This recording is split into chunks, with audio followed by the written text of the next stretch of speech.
Hello, good evening. Welcome. I'm Karen Tucker, CEO of Churchill Club, and our program is called Revolutions in the Making, Economically Disruptive Technologies. We have a broad-ranging and, I believe, very insightful discussion in store for us tonight with our speakers from left to right. Michael Chui, Fellow, McKinsey Global Institute and Principal, McKinsey and Company. Bill Reichert, Managing Director of Garage Technology Ventures. Barry Schuler, Co-Founder and Managing Director, DFJ Growth, and former Chairman and CEO of AOL. And then on the end, we have Varian, Chief Economist at Google. Thank you all so much for being with us tonight. We really appreciate it. This is a roundtable format, which means that everyone on stage is a speaker per se. That said, Michael Chui will also help to guide the conversation. I'd like to extend a big thank you to Citrix Systems for opening their doors to us this evening in their wonderful state-of-the-art conference center here in Santa Clara, California. Thank you also to McKinsey Global Institute, especially you, Michael, and also Rebecca Raboy, for invaluable assistance in developing this program. McKinsey has furnished for you this evening copies of their new report about economically disruptive technologies. If you haven't picked up your copy, you can do so out in the ante room. If you prefer digital copies, you can go to mckinsey.com/MGI, and it's available there for you as well. I believe you'll find it to be extremely valuable. A brief Churchill Club introduction for our new guests in the audience. Churchill Club, since 1985, has been convening Silicon Valley-style conversations that are in the interest of supporting innovation, economic growth, and societal benefit. We think about this every day in terms of the programs that we create, and tonight is certainly no different. We present up to 40 programs every year, and do this so that like minds can connect with one another and with ideas. We are a 501c3 member-supported organization, and if you are interested in potentially joining us, please do check it out. Our last event of the month is a breakfast next week on June 26th, exploring what makes standout company performers different. It's based on extensive new research by Deloitte. And Michael Rayner, co-author with Clayton Christensen of The Innovator's Solution, a best-selling book, as well as other bestsellers, is one of the speakers. And this is another great opportunity to connect with others that can matter to you and to gain new insights. We have other events in the pipeline for you, of course, including the Future of Manufacturing in July, EMC President David Goulden, August 8th, NetApp CEO Tom Georgens in August, and the Changing the Game Conference and the Churchill Awards on September 26th. If you are tweeting, please use the hashtag Churchill Club, and you will find other Twitter codes in your printed programs. And now let us welcome Michael Chui, and the speakers tonight will be introducing themselves. Please welcome Michael.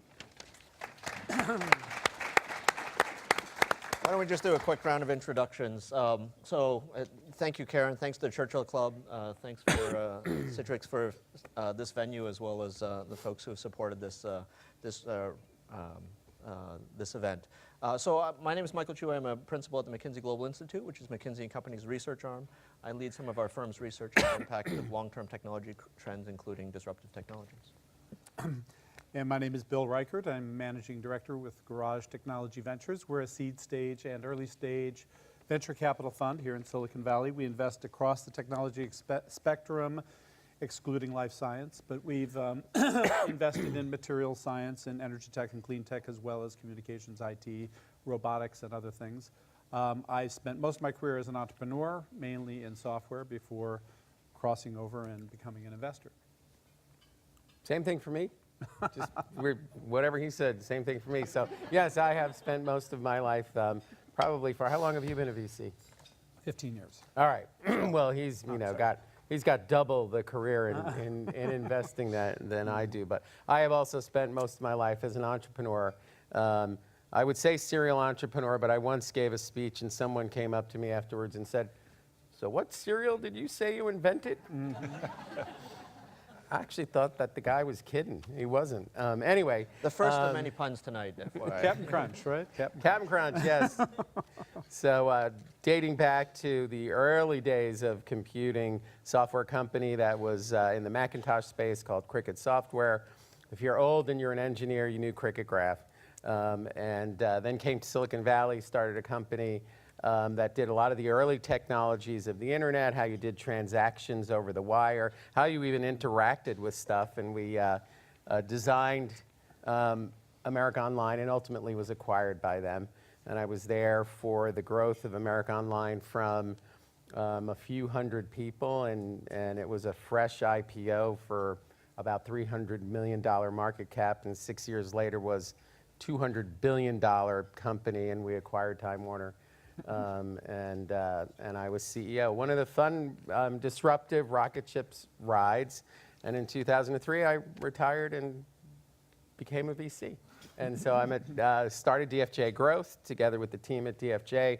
And we do a little later stage. So not late, but when you've got your product and the dogs are eating the dog food, as we like to say, and we think you can be really big and substantive, then we love to help. I'm Hal Varian. I'm the chief economist at Google. We're a search engine. I remember when you were. And we do a few other things, too. Right. But let's see, in a previous life, I was a professor and then dean at Berkeley and started a school of information there. And if you can stay out of trouble as a dean for 7 years, you get time off for good behavior. So during it's harder than you think, actually. But during my sabbatical year, I bumped into Eric Schmidt. He said, I just joined this cute little company called Google. This was back in 2002. Why don't you come down and give us a hand, some stuff? And so I went there in 2002. I had so much fun. I stayed on and joined the company full-time, I guess, in 2007. Great. Well, thank you. So as you can tell, we have a tremendously interesting panel here, and we have a tremendously interesting topic, which is disruptive technologies. You might describe this as being a little bit of intellectual parkour, but we'll see what we can do about getting through some of these topics. I'll just to take a couple of minutes to talk about some of the research that we did. Again, it's over 170-page report, so I won't exhaustively go through every piece, but maybe call out a few highlights just to get the conversation started. Actually, we have a member of our crack research team here, so it actually was a group effort for sure. But when we looked at economically disruptive technologies, the question is, what are the criteria that we used? So it was 4 parts, basically. Number one is we were looking for technologies that were either accelerating in terms of their advancement or already on an exponential curve, right? So either the first or second derivative was something significant. Secondly, we were looking for technologies that had broad applicability, so across multiple sectors, affecting billions of people, or potentially affecting hundreds of millions of workers. We were also looking for technologies that were economically disruptive, that had a lot of potential value at stake. You'll see some of the charts in the report, for instance, are denominated in trillions of dollars per year. That's kind of a big number. So we're looking for big numbers. And then finally, we're looking for technologies that actually were transformative in their impact, right? So not only a big number, but they might change industry structures or vastly shift profit pools or change the way that people work fundamentally from day to day. So those are the 4 sort of categories that we use to find these disruptive technologies. There are, we identified a delightful or disruptive dozen that we don't necessarily think that those are the only technologies which are interesting or disruptive, but we do think that all of those have the potential, and we said over the next dozen years, to really be truly disruptive based on those criteria. I'll just briefly mention the categories in which we could describe them as following. One category is around rethinking energy, right? So things like renewables, things like advanced oil and gas exploration and production, things like energy storage, for instance. And we'll talk more about some of those as we go through. Another broad category are those technologies which are enabled by IT or are IT related. So cloud and mobile, for instance, Internet of Things, automation of knowledge work. So the category of things around IT, and I'll come back to that in a moment, but what's interesting is that IT is so general purpose that it in fact underpins a lot of the other technologies that we identified. A third category is ways or technologies that affect the ways in which we interact with the physical world, so machines doing work for us. So whether or not it's advanced robotics or autonomous vehicles, self-driving cars and drones and those sorts of things, you know, as well as 3D printing, which you know, there are folks on the panel who have a real passion for that. And then finally, we also looked at some technologies that really changed the fundamental building blocks of technology in a certain way, right? It's almost a meta thing. You know, we looked at next generation genomics, for instance. So how does the biological world change things?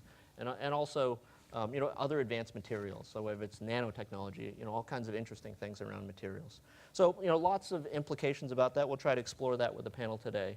A few things that we discovered as we were looking at these things and thinking about them.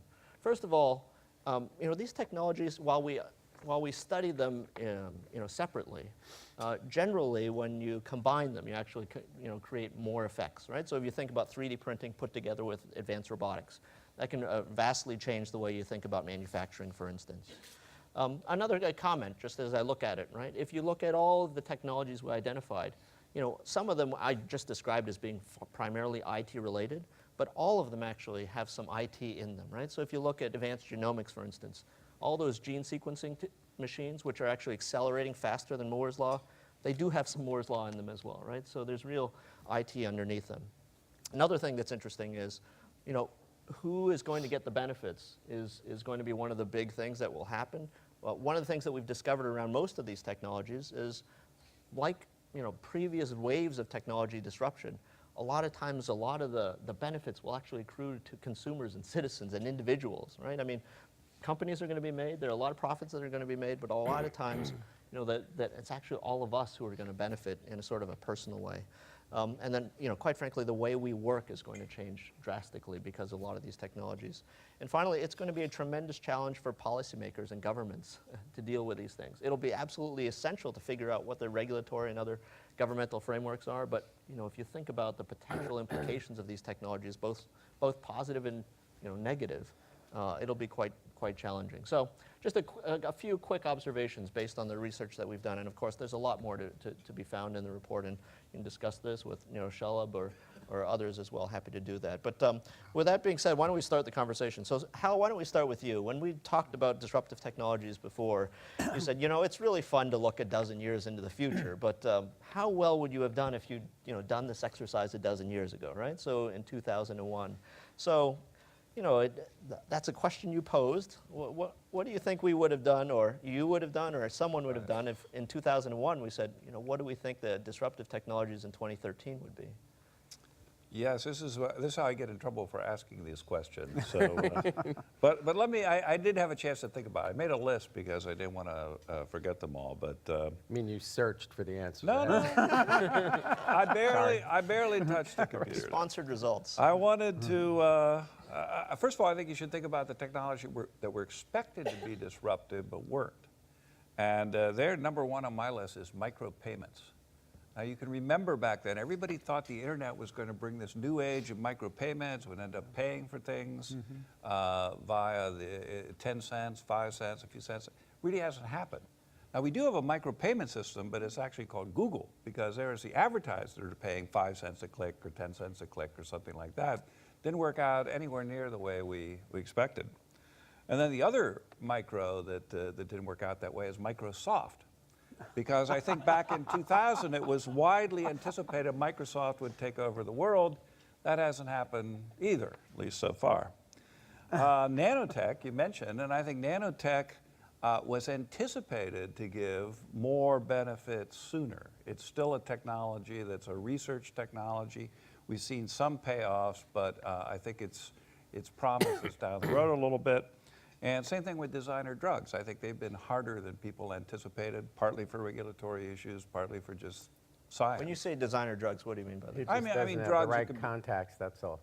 That would Sorry. be highly customized drugs Personalized at an medicine. individual Personalized level. medicine, right? Sort of. Okay. Personalized, yeah.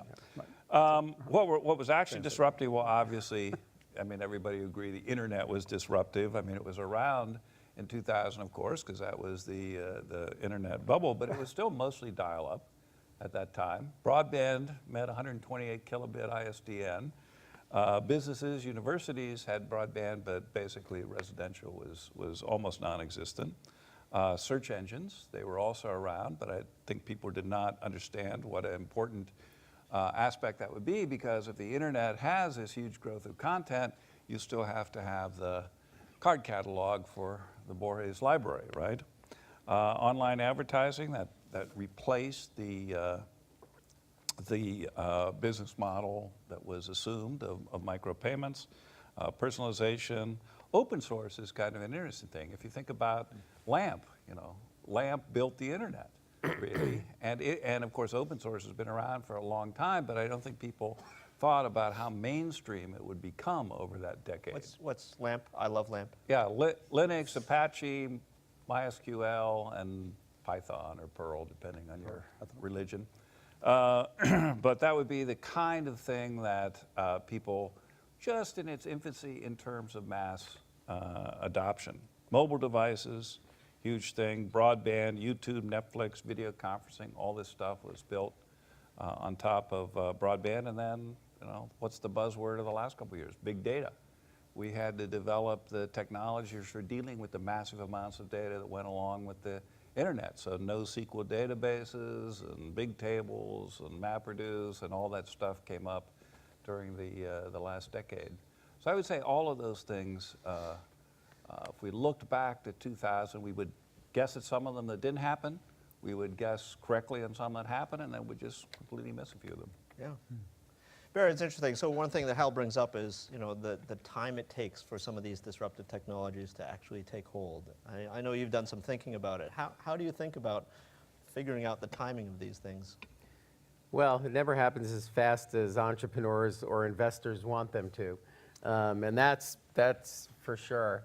I think what we end up seeing with truly transformative technologies, particularly when it comes to consumer adoption, if you go back and you look historically, it takes about a decade for something to be introduced, for early adopters to start using it.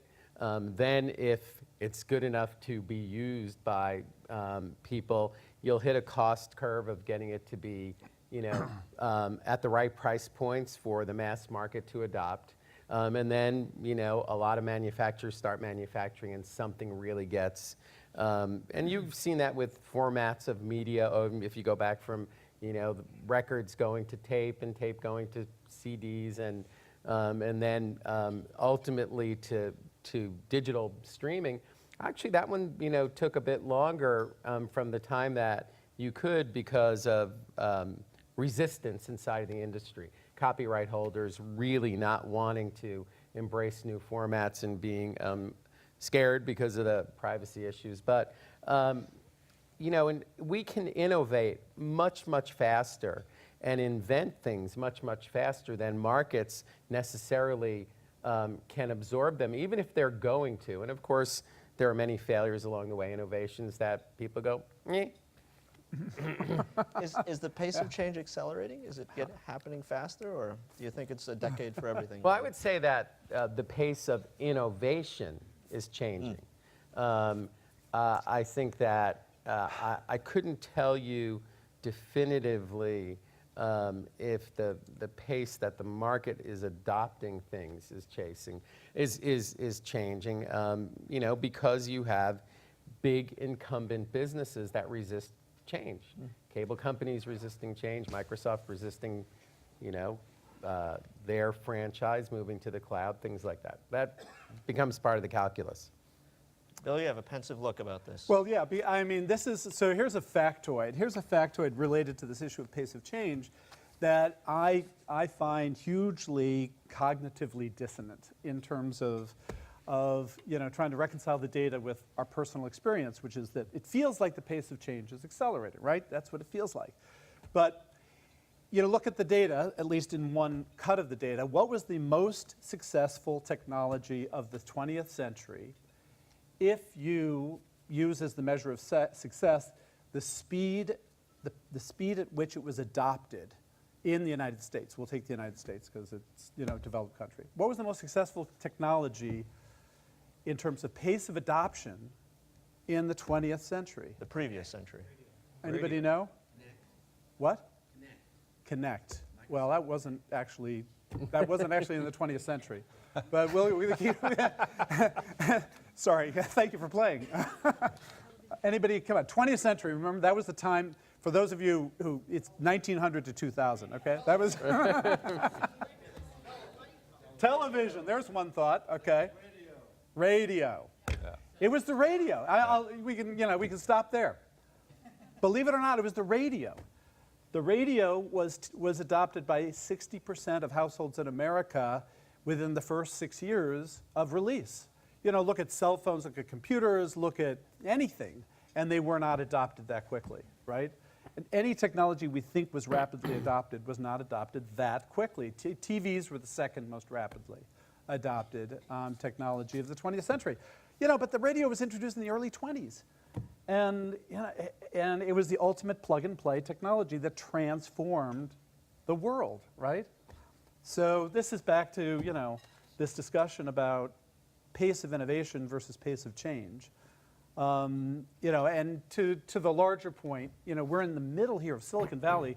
We have almost no ability to have perspective, I think, at some level, right?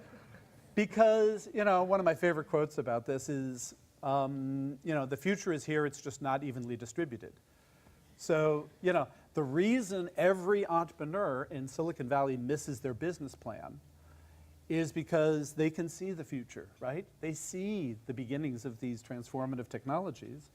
And we all get all excited because we think, aha, transformative technology, thin film solar, transformative technology, right?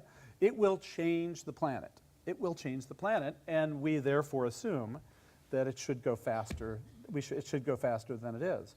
But unfortunately, if you're outside of Silicon Valley, you see it looks like cell phones, and if you're in the developing world where we've had 500 million people become reasonably, at some level, crawl out of poverty in the last 15, 20 years, that's hugely transformative. We don't, but that's because of technologies that were invented 100 years ago, right? Yeah, one thing I would take issue with having 6 portfolio companies in New York, they're good at missing their plans too.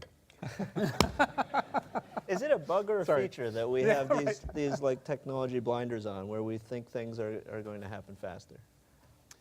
I mean, I think I certainly agree. I think Barry's right that what you can do in the lab is very different from what happens in human organizations, right? You've got these various human organizations like regulatory bodies and consumer preferences. Look, people in Hollywood go see movies no one wants to see here, and that's because they're into the art of making film. We lust after technology. For us, the journey is the reward. We love, in general, playing with the stuff. That's not how consumers behave. They just want the it. They don't care about the getting there and how it was made and if it's Java or Hadoop or whatever the hell got it in front of their face. They just want it. And they don't want to go through the experience and pain of getting it. When it's ready and it makes their life better, then they'll buy. And that's not consistent with technology-oriented creators and entrepreneurs, because we love making it as well. And that's part of the challenge of investing in it, is being able to see the clear path, and if there is one. Let's take a specific family of technologies, right? Which, to a certain extent, there is this, interesting technologies involved, questions about investment, and says, so let's talk about energy technologies, whether it's renewables or clean tech or, advanced oil and gas. So, Love it. Bill, I know you spent some time investing there. What's exciting there, and what's that? Well, yeah. I mean, the challenge is everything's exciting there. I mean, the reason that's a challenge is because the market doesn't necessarily appreciate all the things that are exciting there because of this bad period we went through of getting overly excited and over-investing in a whole bunch of technologies that were going to just take a lot longer than, again, we hoped. But to pick one, solar is really exciting. And it's, you know, it's you won't find. Why is that? Why is solar? Because it's changing the world. End to end, solar is changing the world because now what we're seeing is the original promise of solar at the front end in terms of being able to develop materials and manufacture them at a cost that converts sunlight into energy is, we're starting to cross this line that says, wow, we really can, without government subsidies in a lot of places on the planet, make solar cells that make sense. So it's, again, I'm not necessarily advocating, well, maybe I would advocate going out and buying solar socks. Go ahead. They may still be low.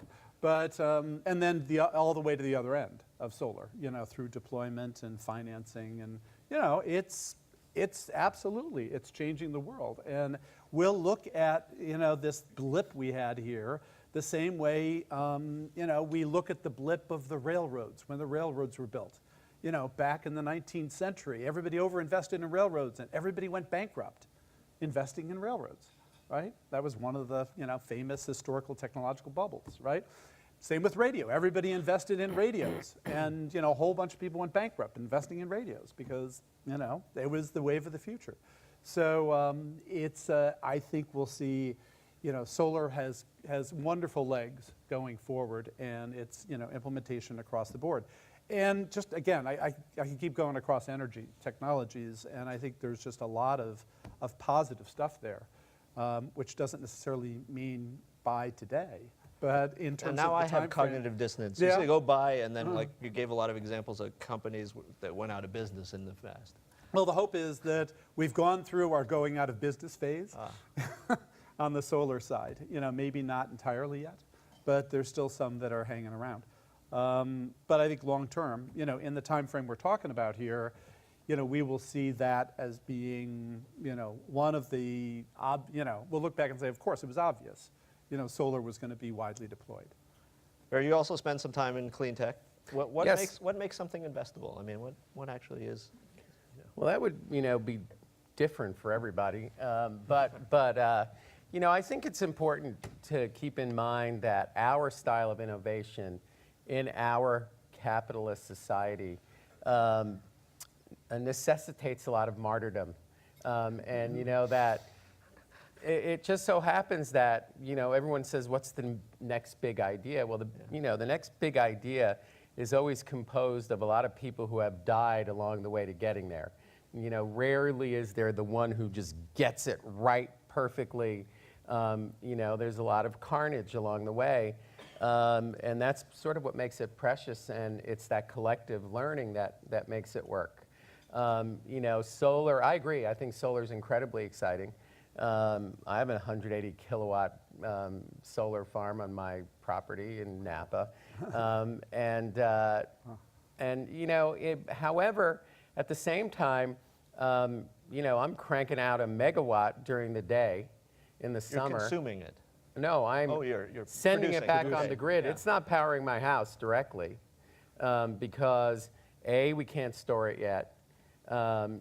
B, if I sent it directly to my house, I'm SOL at night when it's dark, unless I have some battery system, which we haven't figured out how to do yet. So there's a lot of work because, solar is on the edge, and we need our grid to behave like the internet. Meaning you can move power around based on demand the same way we move packets of information around. And that's being worked on. I think that smart grid and the technologies that it will take to do it is a really important area. We love solar. We decided we hated solar components. He may be the only guy who made any money on solar components. We thought it looked like memory in the 80s, and since most of the people here don't even look like they were born in the 80s, But there was people made money in there, right? Well, Couple, they did. right, a couple. A couple made money, but there was tremendous demand, and then it all went to Asia and overcapacity, and bang. So we assumed solar panels were going to crash in price, and who would win? And we invested in a company called Solar City, and they install panels. They become your energy company, and that worked. We like solar thermal. I mean, look, if you look at some of the things that are important but are longer term, biofuels, the potential to harness the inherent properties of algae to produce the lipids that we use fossilized in oil.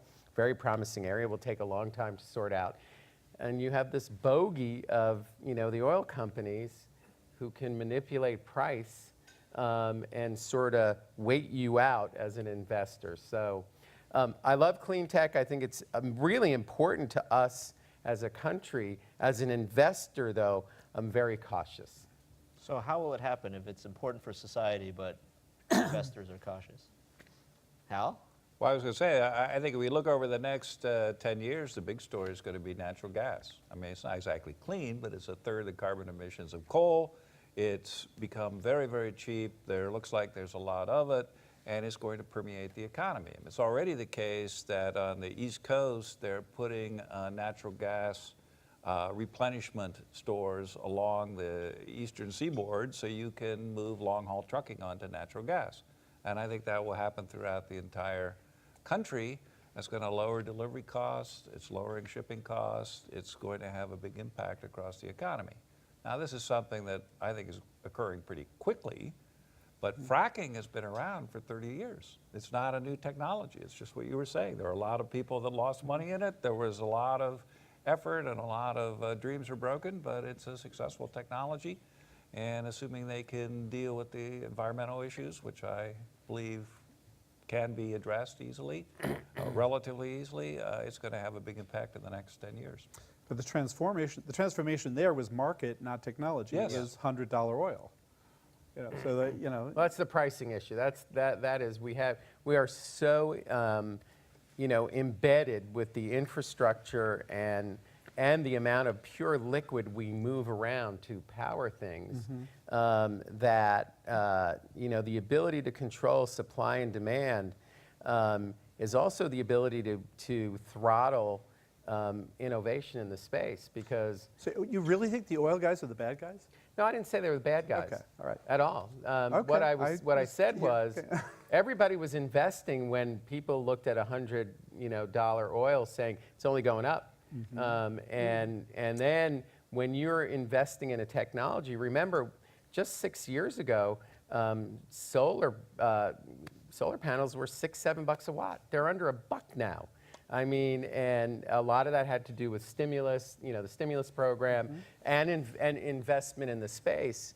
And now it's at grid parity. That's why it's so exciting. If you want to use liquid fuels outside of natural gas, which is good for certain things, if you really wanted to replace fuel, you are going to have to always deal with this bogey of your target changing. Because there is enough supply in the world, and you can spend more money to get it. And by managing that commodity, you can really push investment in a fuel out of the range of the private sector's ability to keep supporting it. That may be a little esoteric point here, but you know what I mean. Yeah. Well, so what do you think of new nuclear or next generation nuclear? Anybody care? That's not on the list, is it? It doesn't matter if it's on the list. It's a panel discussion. Is it? I mean, are either you guys Yeah, thinking next generation nuclear has a future? I think within the 12-year period it doesn't, but I think think it would have. I think it was on a roll till Fukushima came along. Yeah, And there's some very interesting, the micro plants. Right. And The Indians are doing thorium. Yeah. That's kind of interesting. I mean, we'll see where that goes. Yeah. But I'm sorry. No, Back no, to you, Michael. that's all right. I think it comes back to what you were saying a minute ago. Right now, there are cheaper energy sources where you don't have the regulatory and the popular resistance, and I think opinion will flow towards the easiest route, which is LNG and solar. Those externalities matter, right? Yeah. Let me try shifting gears a little bit. I mean, one of the other observations was IT underpins a lot of these technologies, including, as you said, smart grid, for instance, et cetera, right? So let's explore some of those. Maybe, Hal, I could start with you. I mean, one of the things that we talked about was automation of knowledge work, right? We used to say the things that people do well, things that machines do well. I think increasingly we're finding the machines can do things that we thought that only people could do well. So, your company does a lot of interesting things, amongst others, as well as the other observations you have. Could you talk a little more about what that might mean? Well, let me put in a plug for the National Science Foundation and for ARPA, because a lot of the infrastructure, the intellectual infrastructure for these innovations came out of those organizations. There were actually 3 search engines, Lycos, Inktomi, and Google came out of the NSF Digital Library Project because they correctly saw that this was an important issue. They provided funding to universities, and you've had huge commercial returns. Driverless car, same story. That came out of ARPA because obviously drones or driverless vehicles have huge military applications, but even huger civilian applications. And so Google, I think it was Larry Page who saw a demonstration of the Stanford group that was working on autonomous vehicles, thought we had some things to add to that, and basically hired the group over to Google. And what do we have to add? Well, the big component was Street View, because we had Street View, we had Google Maps, and you could add in that IT infrastructure that turned this laboratory technology into something that's on the roads today. So the IT made a huge contribution there, and I have to say, the people who worked in those programs said, wow, that was a breakthrough, because that moved it out of the laboratory into commercialization. I think we're going to see more and more of this. But I don't think it'll necessarily be abrupt, because if you think about it, your car's been getting more driverless with every new car, right? Nowadays, first of all, there was collision avoidance, and then there's the rear view cameras, and then there's the auto parking cars, and so on and so on. So these features will begin creeping into cars, and I think we'll see driverless cars on the road within a few years. What's a few? A few? Well, we see them on the road right now on an experimental basis, but commercially available vehicles, I believe, within 5 years. And in fact, you know, my favorite plan, I'll throw this out to the audience, instead of building this high-speed train from LA to California, we just add another lane onto Interstate 5 and say autonomous vehicles only. You already have it. You have the HOV lane. Just put a rail on it and people will be happy. That would be fine. But if you can have only the driverless cars on the road without those crazy human people, that is a much, much easier problem. They're the problem, not the robots. Have you been in the car? Oh, yes. And what's it like? Oh, it's great. I mean, I've been in it on 101, where we were cruising up and down the freeway. The freeway is an ideal environment because it's so dull and boring. And that's bad for humans and good for robots. We did have a little bit of a problem. I was also in Washington, D.C., and there's an issue there because the driverless car obeys the law. And if you're trying to drive through a bunch of pedestrians in Washington, D.C. and you obey the law, the guy behind you starts honking his horn. So the challenge is, how can you get the car to navigate through this crazy environment in a way that's legal, safe, and effective? Have they tried Boston yet? Boston that's the moonshot. Forget about it. Forget about it. Other than being cool and interesting, why are driverless cars valuable? I mean, what? Oh, it's a $1 trillion economic opportunity. Think about your car. It's sitting for 22 hours out of the day, most likely, right? What a huge waste of capital. You have made this huge capital investment. It's sitting most of the time. It should be out earning a living. Right? I mean, Spoken like a parent. It makes much more sense to have a traffic infrastructure that's much more like a taxi system with ubiquitous vehicles that can do point-to-point delivery. It's really, I think, the right model. That doesn't require driverless. That requires the business model solved, right? Well, that's right, but it requires a low enough cost. Right. Sidecar. Just even things like, what's the trouble with San Francisco, for example? It's not the driving. Driving's not bad. It's the parking that's bad. So why are the cars parking in the first place? They just drive off somewhere and then come back when you call, kind of like the Batmobile. So it's those kinds of innovations where you make a 5 years. given amount of capital much more effective. Great. Barry, speaking of interesting physical technologies, you've described yourself as a 3D printing junkie. What does that mean and why?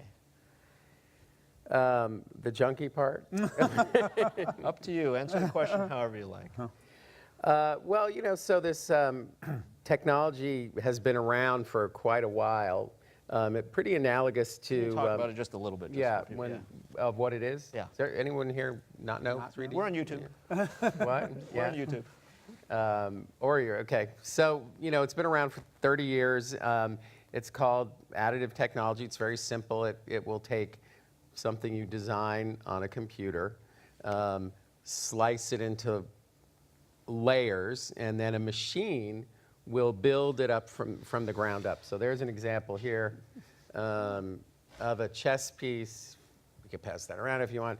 My iPhone case has been 3D printed. Siri was not 3D printed. So designed using 3D modeling software. Then another piece of software cuts this into little layers, and then a machine will build this up somehow. In this case, it was done by melting plastic filament and building it up one layer at a time, sort of like squirting out a hot gun and a XYZ path that's going to build it, move up, build the next one, and make this.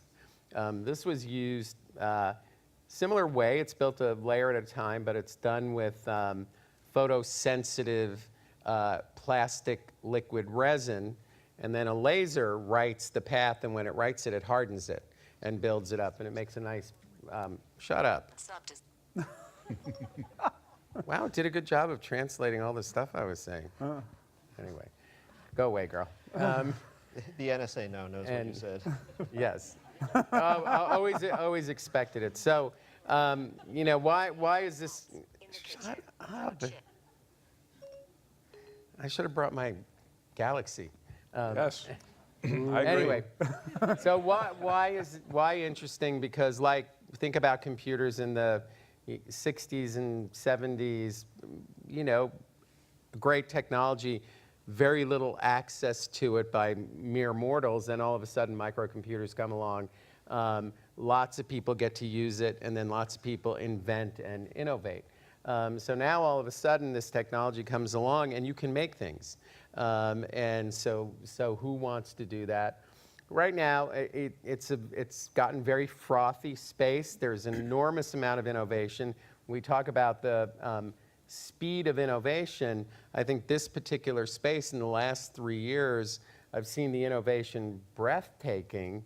Why? Because there's a worldwide collaboration going on. An open standard for design called RepRap came out.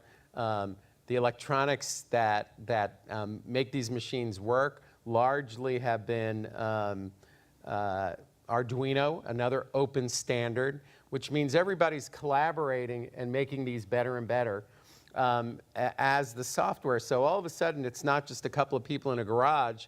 It's a lot of people in a lot of garages late at night adding to the collective knowledge. And we've seen these go from very hacky. The first one 3 years ago to build was awful to build, by the way.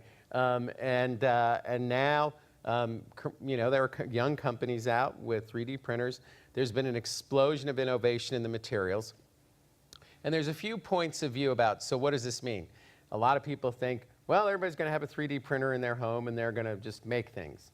I'm not that crazy about that idea. For a variety of reasons in the near term, it's pretty geeky and hard to do. I might argue that in the next decade, Amazon or some company like it is selling files, iPhone cases, and you do have a box in the corner that you shove some cartridges into, and there's a class of things you can buy that instead of having to be shipped to you appear, Star Trek style, in your 3D printer. That's a scenario that What kinds of things that do you think might could work be out. printed? Well, I mean, just literally in the last year, the only thing you could print on low-cost printers was pretty rigid plastic.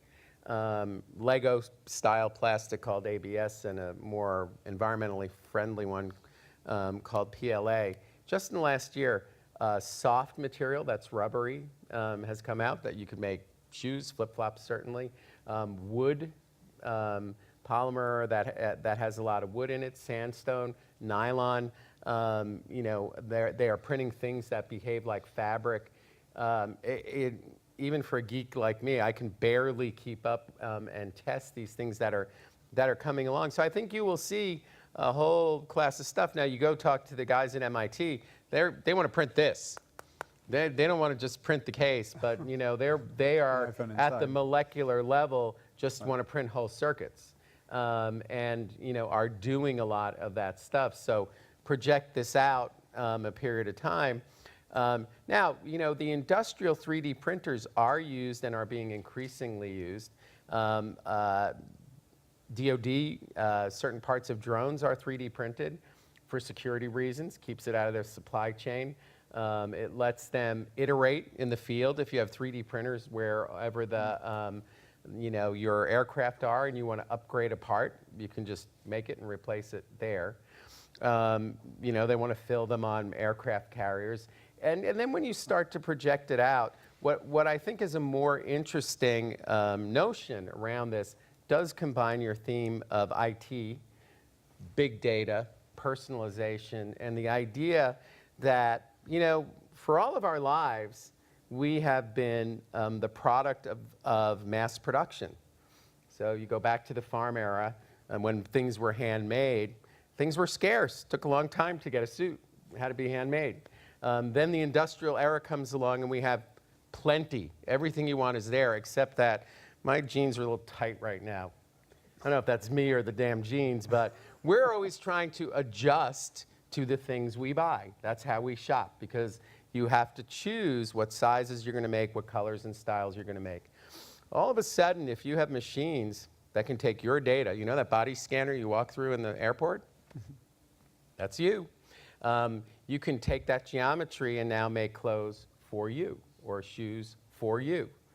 And by the way, there are biological printers that could make your ear with your DNA and replacement parts. So you start to see, the beginnings when you combine the idea of we have lots of data, IT, in digital form. I have a company that is doing vaccines, working on the ability to rapidly create vaccines and then transmit them to the equivalent of a 3D printer for vaccines all over the world, so that if there's an outbreak, instead of having to incubate, build, ship it out, it's in every hospital. There's your personalized medicine at some point, because you have the IT part, everything's digital, and now you have the crossover to making them physical. And I think it's pretty profound. So that's why I'm a junkie. Yeah. So actually, going back to the 2000s, where we started the leadoff question, what was the buzzword then? Mass customization. Right. Didn't quite work out that time, but I think you're right. Starting to. I think you're right, that it takes several tries. Remember how many tries there were on ebooks, where we had ebook, finally it clicked. Same thing You with guys personal are doing a digital great sections. job. Yeah. So if you go by, if you are a Google person and you use all their apps, everything, you have your Google identity, you buy a Nexus phone, put your name in. Guess what? The phone magically transforms itself to you. All your stuff is there. Everything, down to your last search. It's bonding. Yeah, that's. I mean, that we are. So that's what you call it, bonding. Okay. That's the leading edge of real personalization, or what I would call hyper-personalization. And I think we're going to see that cross the physical boundaries. There's actually no reason why, when that phone came, it wasn't also customized to what you wanted, because when you ordered it, instead of it flying off of a line with, Apple does it a little bit with laser etched engraving, but a heck of a lot more about these devices, and things we buy can start to be very personalized and customized. Well, certainly at a minimum, we could have earbuds that actually fit. Yeah, right? that would be. There you go. We should do that. Want to start a company? Let's do it. Right. Opportunity It found. seems kind of obvious, but Yeah. Well, I when mean, it's the big question is, so this is a classic case of a, clearly this is inevitable, right? I mean, this is as inevitable as computing was with the development of Mass integrated customization. circuits. But in additive manufacturing, Okay. Broadly defined. The question is, what path will it go down in what time frame? And in terms of the macroeconomic impact, one of the reasons people like to talk about additive manufacturing is because they like to believe that it will transform, the American economy back to the ability to manufacture here, as opposed to having to manufacture everything in China. I guess this is more of a Hal question. Man, but I don't know if in anything close to the time spans that we're caring about here, that it will be able to have that effect. I think. Yeah, I've thought about this a lot, and I think there's a piece of this when we look at manufacturing leaving our economy and mass scale. There is a potential. Look, I have a few pieces of equipment, a couple of 3D printers, a laser cutter, a little CNC mill. For $20,000, I have a fabrication. I can make anything that's designed on the computer. But just hear me out for a second. If you have people designing, and the internet creates some fundamental efficiencies with marketplace. Look at Etsy, right? Anyone use Etsy, buy handcrafted stuff online? Those people are in business.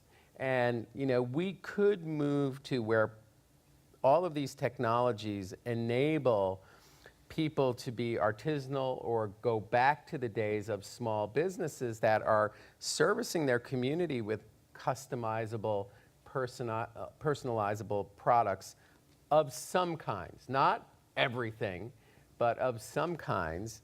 And that might be transformative, maybe. Maybe. I don't know. It feels like it's still at the tchotchke level as opposed to the Walmart level, right? I mean, it is totally at the tchotchke level until something in your house breaks that you realize you can make, like a knob on your cappuccino machine, or a connector to your light or whatever. Or better yet, if you're a geek and you can design it, you can do it. But it's the same thing, this collective information. People are designing things and replacement parts and breakneck speed uploading them and sharing them on the internet.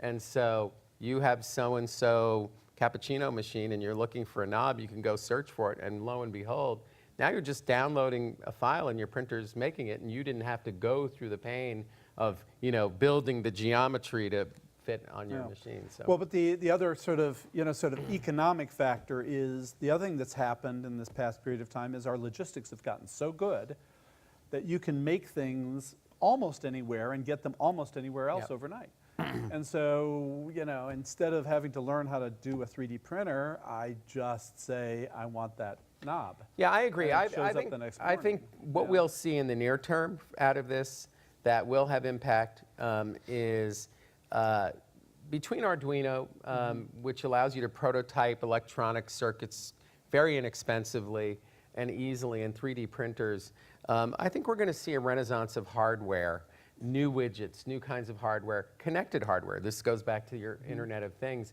I think it will be cheaper to invent new things, and with crowdfunding, even test market them without a huge amount of capital, because Silicon Valley VCs have not been all that crazy about investing in hardware, and this enables, I think, a very rich prototyping and inventioneering environment, and fast cycles, cheaper to figure out if something can fly in the marketplace. So Bill, you said that this, maybe it feels like tchotchke is not like Walmart. What does feel like Walmart to you? I'm sorry, in terms of the macro sense. The potential for new businesses. Yeah, well, there's something. This is a tough one. I mean, the phenomenon that is overwhelming, but has not quite yet manifested itself in technology, as far as I can see, and we'll crowdsource here. Maybe you guys have the answer, right? Which is, it's astonishing to me how connected we are. And we thought we were really connected 10 years ago because we had the internet, and we finally got some Russians on the internet. But and the majority of the world is still not connected. But the majority of the world is still not connected, and the degree to which we can see down to the high definition level almost anywhere on the planet is expanding at such a rapid pace in terms of our ability to connect and see and communicate and solve problems together. I'm not sure how that's going to play out. It's way bigger than social, right? The fact that we can help each other globally at a level that we couldn't. I mean, we almost were there 10 years ago, but what we saw, one of the big transformations of our economy over the last 50 years was globalization. And that caused, a massive disruption. And Walmart was the, primary beneficiary of that, arguably. Because Walmart captured globalization and the logistics and the manufacturing of the planet and reconfigured our economy in such a way that they could disrupt pretty much every retailer in America got disrupted at some level by Walmart. So what's the next layer up for the information economy in terms of knowledge work and problem solving now that we have an unbelievable degree of connectivity with people up and down the stack? Arguably, you've got a couple of billion people who are on the internet, right? There are a couple of billion people who are on the internet who still have, vast problems that need to be solved. How can we help them in a way that's economic? So it's not a negative sum game. Well, it's not a zero sum game for us, where shipping manufacturing to China loses jobs here, but rather solving problems elsewhere in the world, increases the quality of life for everyone. So what are those problems? What are the problems? Well, big problems in health, in water, in jobs, in education.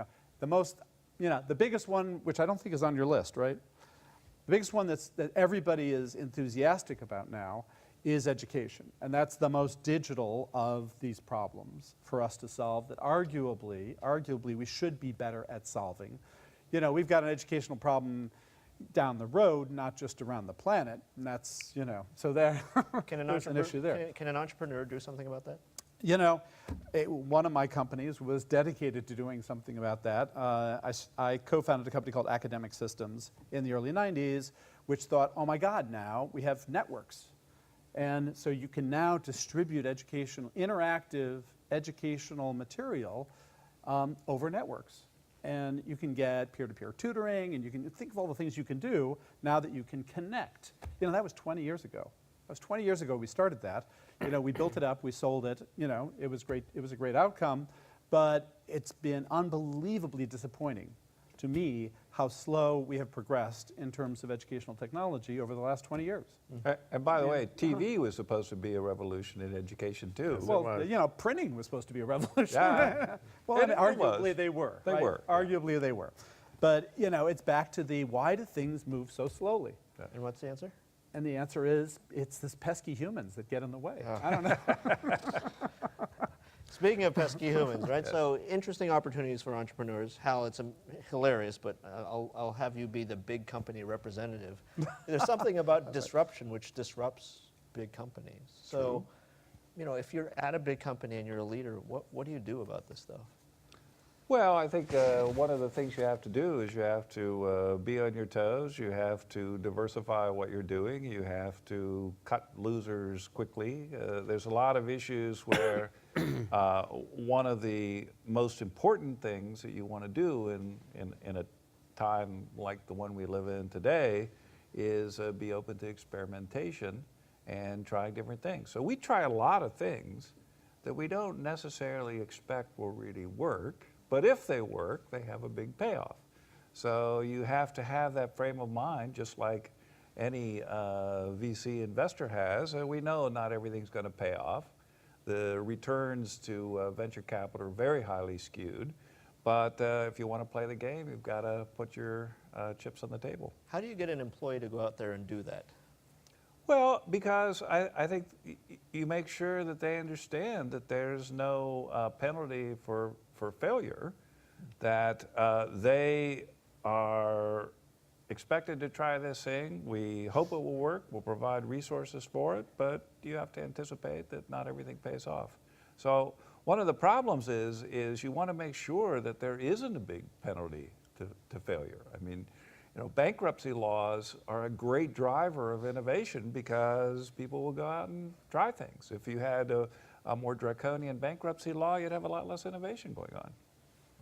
This is one of the things, by the way, to turn to the political realm for a minute. Yeah. This is one of the things that always irked me about the Solyndra story if you're investing in clean tech and you don't have some failures, you're not investing in enough risky alternatives.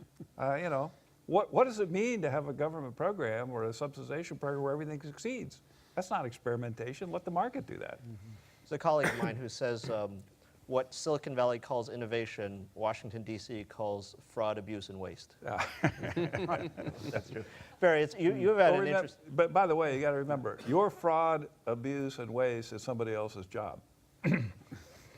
A bureaucrat. Interesting way to think about that. That's right. That Barry, you've had an interesting background, right? You've spent time, looking at small companies. You've, been CEO of a fast-growing and large enterprise. How do those creatures relate? Well, generally in our lifetime, most big companies, certainly there are ones that preceded us, like Thomas Edison's, and in tech, the big companies started out as little companies and grew at breathtaking velocity, and then they ultimately faced disruption. Google has actually done a masterful job, uniquely masterful job, because typically what happens to big companies is their strength becomes their weakness. They get to a critical mass in something that is so important and are, of course, a slave to their investors, Wall Street, that it's not that they don't see a disruption coming.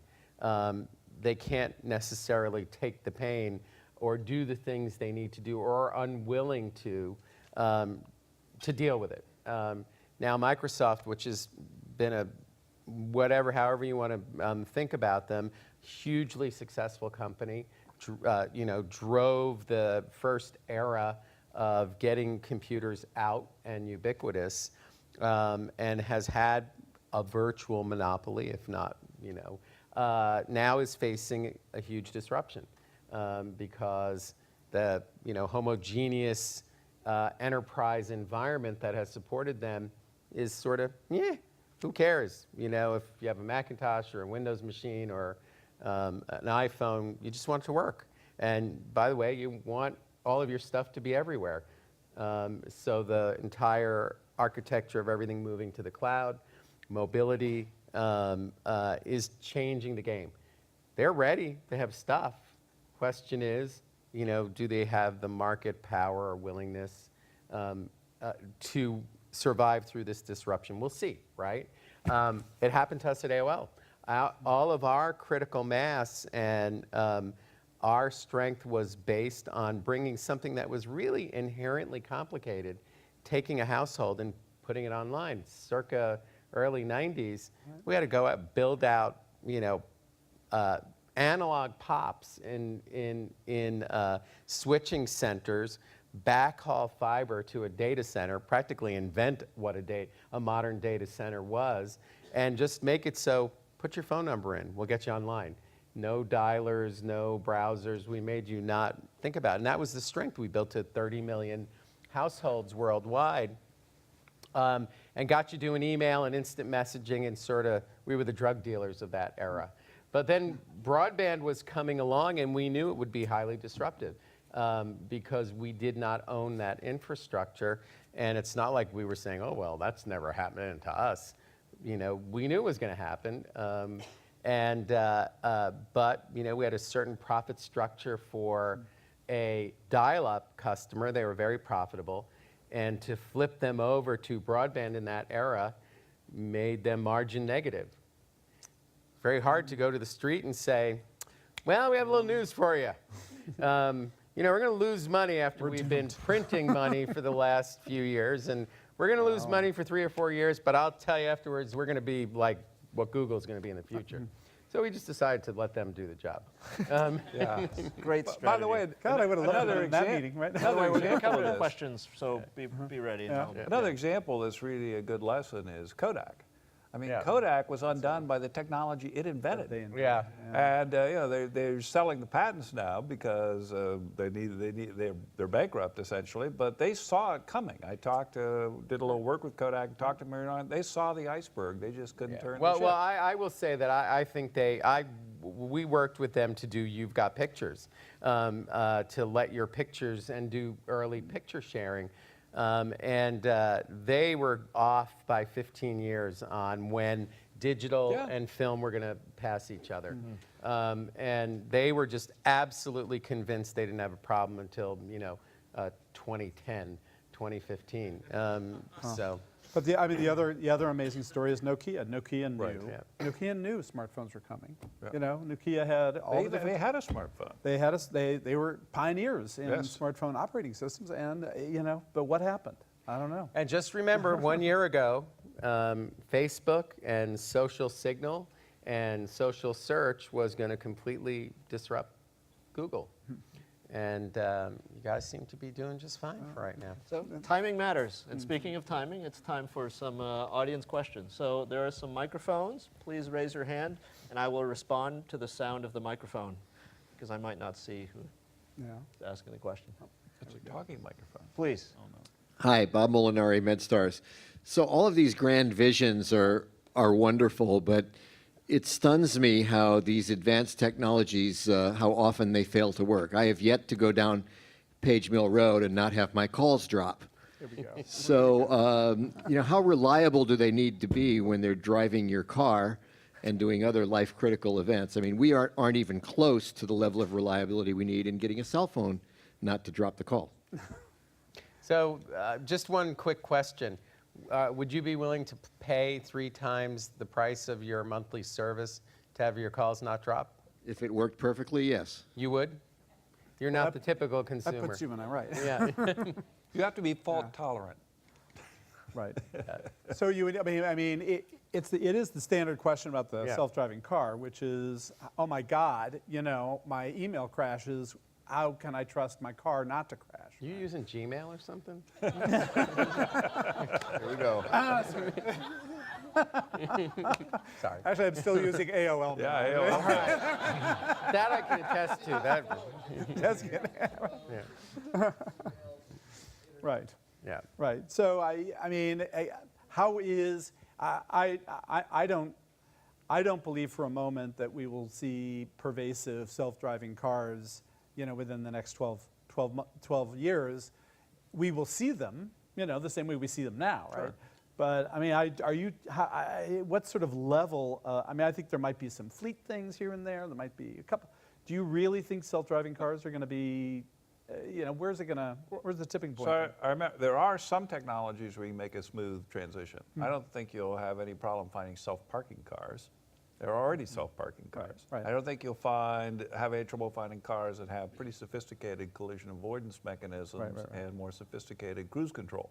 And then in some certain kinds of environments, I think you could have fully autonomous cars. Like I said, a separate lane down. I don't think. I think the So technology is it's- trivial. So it's not going to just pop into existence all of a sudden, but you'll see Right. a transition in some areas, and you'll see some controlled environments in other areas where I think they'll work just fine. Yeah, I guess it's back to the issue of how fast is this going to happen. And, again, it's exciting to see, quote unquote, how fast Tesla has happened. But on the other hand, Tesla started in 2002?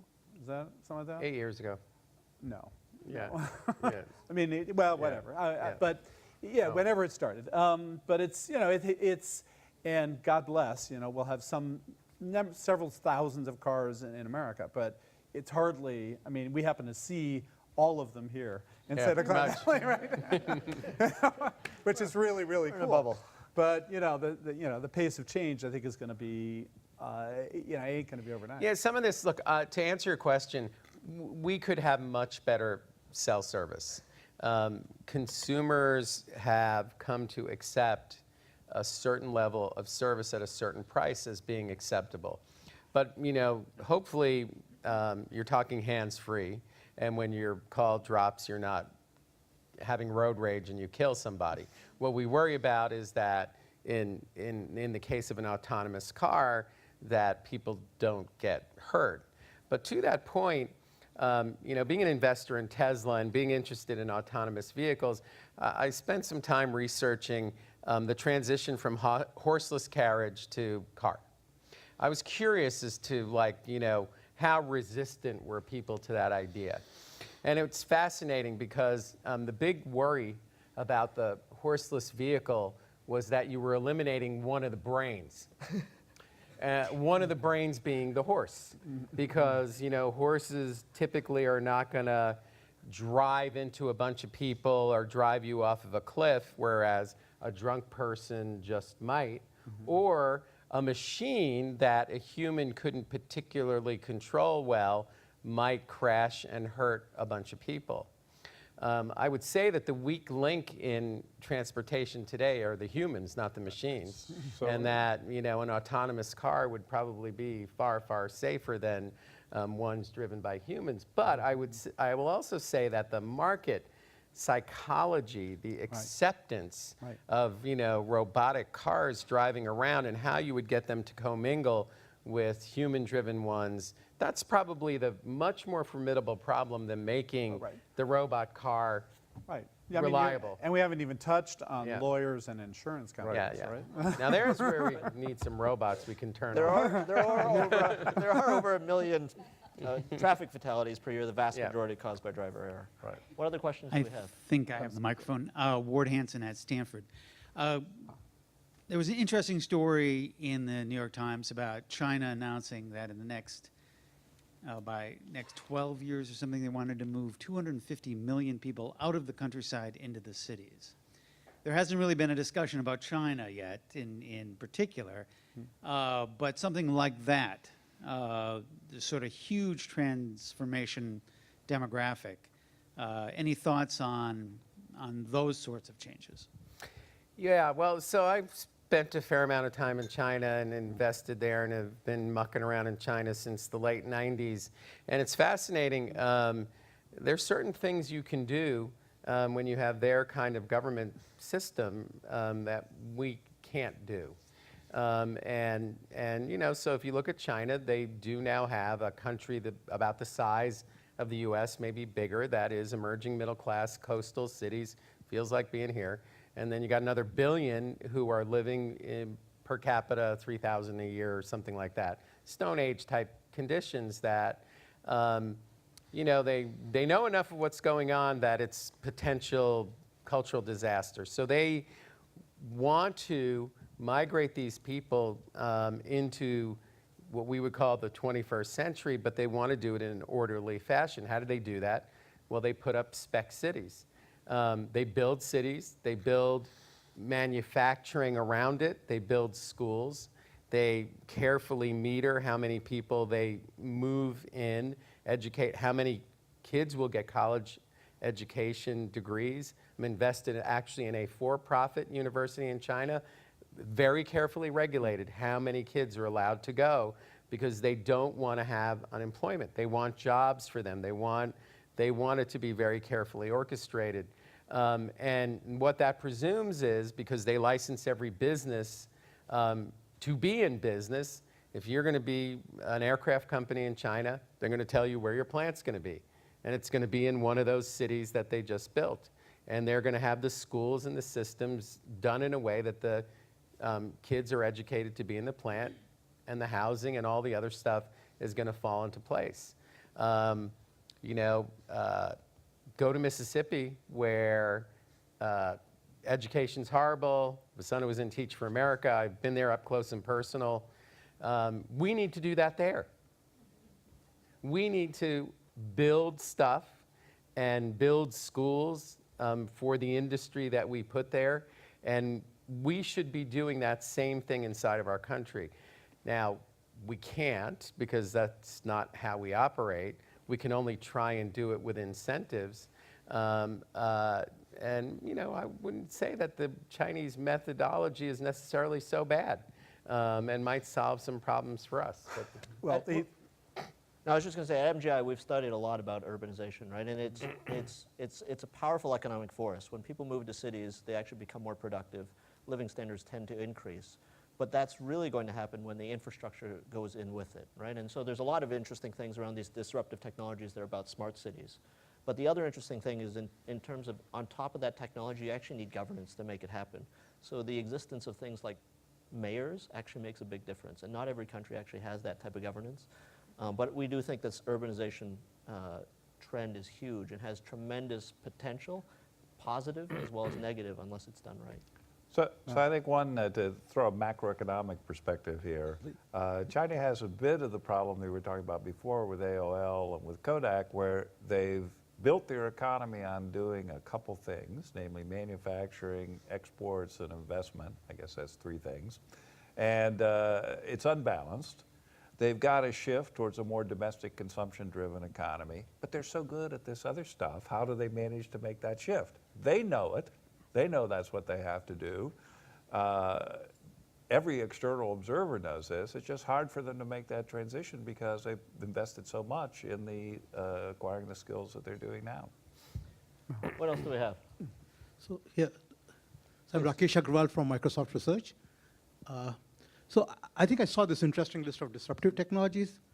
I was wondering if the panel has thought about what could be the biggest impediment for these technologies to be becoming deployed in a massive way. For example, you guys were talking about bonding of phone with people. That essentially means that something like cloud has to know much more about people, and that can cause huge amount of spookiness. And unless the technology is developed in some way where the spookiness is avoided, that could become a showstopper. So I was just wondering, for each of these technologies, have you guys thought about what could be the showstoppers? Well, I completely agree with you that regulation is a potential problem. I think the important thing to keep in mind is first do no harm, that there are lots of places that regulation could make deployment of these technologies problematic. And in my view, you should really, as I think we have been in the US to a fairly large degree, of trying to be accommodating to these technologies. And when something goes wrong, then you try to fix it. In Europe, I think they're much more resistant to change because the disruption is really uncomfortable for the existing incumbents. So the whole point about disruption is somebody gets disrupted. The ones who get disrupted don't like it, and they're going to fight back through various means, whether that's economic, political, regulatory, whatever. Bill, Barry, other thoughts? Yeah, I think case by case, depending on which technology we're talking about, there are a set of challenges that I think Hal's referred to. I mean, some are sort of cultural popular, and clearly things like nuclear can get you get this dramatic swing in the acceptability of certain things based on the event, and or the other big issue is this whole privacy security issue. We were blithely sharing our stuff all over the place, handing out our social security numbers and credit cards, to random, 18-year-olds in cafes or whatever. I mean, it's until suddenly, these various what are essentially corner events for us as individuals pop up and cause whoomp, this transformation in the framework in which we look at these technologies. And so, that's what makes it a horse race, right? Yeah. Well, I mean, cloud computing is a great example. You go up south of Market, every one of those startups is running on cloud computing, without an exception that I've seen, because it just lowers the entry cost dramatically to be able to rent rather than have to buy. So you don't see that same kind of innovation going on in Europe, in part, I believe, because of these regulatory issues. If you put in, if you put on regulation about data transfer across borders, you put in regulation that's non-constructive privacy regulation, you can really impede that kind of innovation. And that's something where the technologies are there, the brains are there, the people are there, but it's just the regulatory structure is somewhere else. That's fair. I mean, it is as much grief as we give our government and as much grief as we give California for being primitive in terms, I mean, it's unbelievable how stupid California is in so many ways. It's still so much better than, you know, you go other places on the planet and you hear kind of what the rules are and you go, you're kidding. That's not really, right? That's not really the rule when it comes to, you know, employment and bankruptcy and stock options and, you know, and regulation and compliance. It's unbelievable how nice it is here for as much pain as we still experience. I mean, What else? Any other Keith questions before we go to the lightning round? Go ahead. Keith Lance Consulting. I was sort of surprised that there wasn't much mention of healthcare. They only, in fact, only one in the McKinsey tome, only one of the 12 chapters is devoted to healthcare. And I know at least one of the panelists avoids life sciences, but I'm curious, at least two people in the room, Dr. Molinari here didn't bring this up, at least believe there's a major disruption coming by enabling individuals, patients, as opposed to hospitals. So kind of curious what your perspectives are. In all fairness, Well, multiple we chapters thought refer to Obama health. fixed healthcare, so we don't look at it Yeah. anymore. Well, earlier I was singing the praises of the NSF and ARPA, and one of the things they've been investing in is remote surgery and robotic surgery, which could be huge game changers from a cost effectiveness point of view. You know, you already have surgeries that are highly robotic assisted, and it's a little bit like the car example. I think you can move more and more step-by-step little pieces of that technology over to automation, and maybe eventually you'll end up with a fully automated system. That's probably more than a decade away, but you can see progress being made in that area. I think it's a huge win, because when you look at our own budget issues, healthcare is the problem. If you can cut the rate at which healthcare costs are growing, you can have a huge impact on the economy, bigger than driverless cars. right. I've got a bias on this topic, which is basically that I think healthcare is overwhelmingly not a technology issue. It's overwhelmingly a human issue and a policy issue, and obviously policy is related to humans. But you know, there is a thesis that sounds like it's a great thesis, that if we had more knowledge about what we should be doing correctly and about, you know, monitoring ourselves, that we could be healthier. But we have pretty much all the knowledge we need not to be fat or not to smoke or not to do other bad things, and we still do them. So God bless all the monitoring technologies that we're enabling, and I think there's some good investments there, to be honest. I think there's going to be plenty of opportunity to invest in enabling technologies around monitoring, whether it's at the consumer level or at the institutional level. I think there's lots of technologies that will succeed there, but I don't think they make a dent in the problem we've got at the healthcare level in the in the macro sense. But that's just me. Look, I think that from a pure science and technology point of view, we are probably on the cusp of a revolution in medicine. I'm not saying healthcare, in medical science that's akin from going from bloodletting and leeches to antibiotics, and that relates to genomics. But this now, just look at the formidable regulatory issues there are in creating new drugs and therapies and diagnostics. Now overlay the GMO controversy, because you could be a GMO. And if you want to cure cancer, you might have to GMO you. I think there's extraordinary promise in an area that's one of the most fascinating and disruptive places, and that's our ability to read and write DNA. However, as an investable theme, and all the things we've have talked about, how then these changes then get into society, either for regulatory issues or willingness to do it. All of those things come into play. And I think it's going to be a very fascinating 10 years on that front.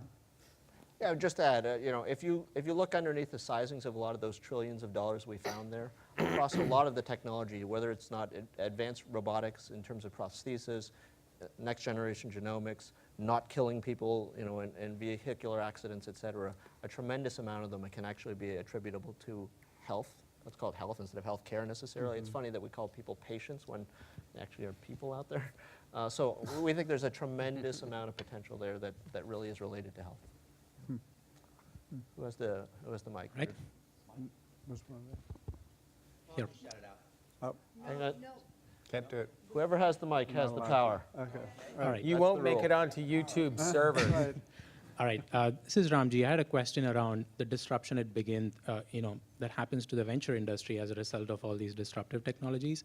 Unlike putting a couple of million into the hot internet startup, these fundamental technologies require hundreds of millions of dollars of investment, right? That changes your investing style, your risk profile, and the potential to absorb losses. How do you think about a different model of investing in these disruptive technologies? Well, I guess I question the premise that, because these are big themes, that investing requires hundreds of millions of dollars to participate in the themes. So, I mean, the venture industry can't by itself transform the energy economy, but, we can invest in innovative technologies that investing across a large number of them are going to make an aggregate dent. And so you've got thousands of VCs, investing in thousands of companies that are all being innovative across these different themes, and you have an aggregate impact that can be massive. So that doesn't worry me so much in terms of, do you have to invest big dollars to have the world progress? I don't think you do. I agree with Hal that I think it's a collaborative thing. We're not alone. We've got large corporations who are investing way, way, way more than the venture industry invests, in innovative technologies. Plus, government research universities. I mean, there's a lot of investment going on in innovation and progress. Well, I think it is fair to say that there are some big infrastructure investments that create the environment for a lot of what I call combinatorial innovation, where you have all of these new innovations take advantage of those infrastructures. So a fab plant is $1 billion investment, data center is $1 billion investment. There are these cases where you have to have the financial system and the investment process in place to create those infrastructures. But I think what we're talking about here are all the innovations that flow from those investments, and the ability to take these component parts, whether they're the parts of the data center or the chips or the software tools, and combine them to make new innovations, is a very, very exciting world. It's like what we saw with mechanical parts in the 19th century, it's with the electrical parts in the 20th century, with chips, software, on and on and on. Huge variety of opportunities to innovate based on those fundamental general purpose technologies that have been developed. That's your Kurzweil chart. That shows the logarithmic advancement of innovation, not necessarily the absorption of it. Right, across many different technologies. Let's take 2 more questions, and then we'll go to the lightning round. Anything else? I think we have one here.